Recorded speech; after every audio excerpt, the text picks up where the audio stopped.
Hey guys, it's Austin, and this is what it's like gaming on a $150 laptop. So this is the Lenovo Ideapad 100S, and I did a review on this about a year ago. Lenovo sent it over to me, and I ended up picking it up for schoolwork and stuff like that just because I really wanted a lightweight portable machine.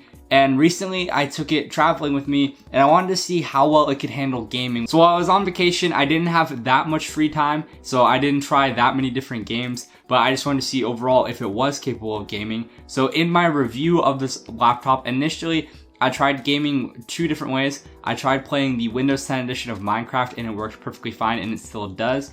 And there was also remote controlling your Xbox One and playing all of your Xbox One games, and that still to this day works flawlessly. First things first, you guys should know this by now, you always want to use a mouse with a laptop if you're going to be gaming. The trackpad is just never enjoyable, but the keyboard on this laptop is actually pretty comfortable to type on and pretty comfortable to game on, so you won't need an external keyboard for this.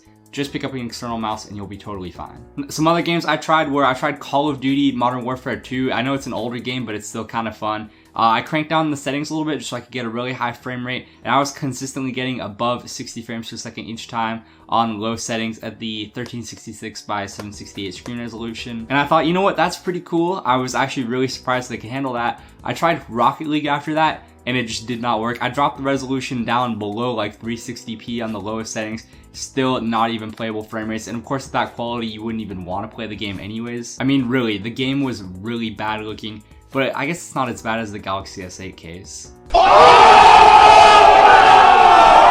Alright, anyways, I tried playing CSGO and I was getting the same level of performance that I did with Call of Duty, and I was basically getting that with a bunch of other games. Like I tried Portal, I tried Half-Life, I tried all these games that I had in my Steam library, I tried Left 4 Dead, and all of these worked perfectly fine on this laptop. But of course, getting into newer and more intensive games like that, this laptop couldn't hold up. It has Intel HD, I think 520 graphics inside, so not the highest end and not the most capable graphics chip. But for some light gaming, especially with older games or less intensive games, it's totally perfectly able to handle it. But the other thing that I wanted to try with this laptop is Steam in-home streaming. So I use an Alienware machine over on my desk as my main rig, which can pretty much handle any game that I've ever thrown at it. Now, the Wi-Fi in this laptop is wireless N, which comes in handy when you're going to be doing a lot of game streaming. You want to have the best connection possible, and there's no Ethernet port on this laptop, so you can't hardwire a connection.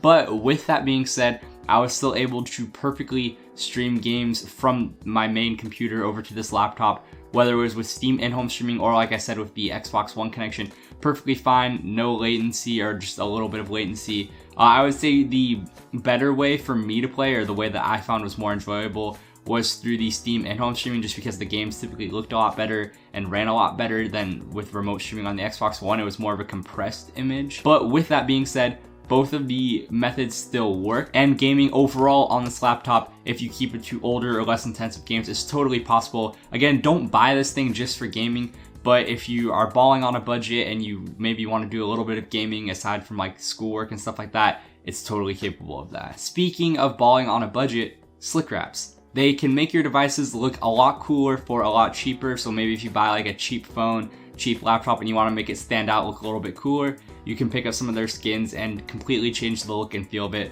make it look a lot better than what it actually is. They don't skin this particular laptop, but they skin like iPhones, drones, MacBooks, pretty much anything. I'll leave them linked down below in the description. You guys should go check them out, and you can use the offer code austingarner to get $5 off whatever you want to order on their website.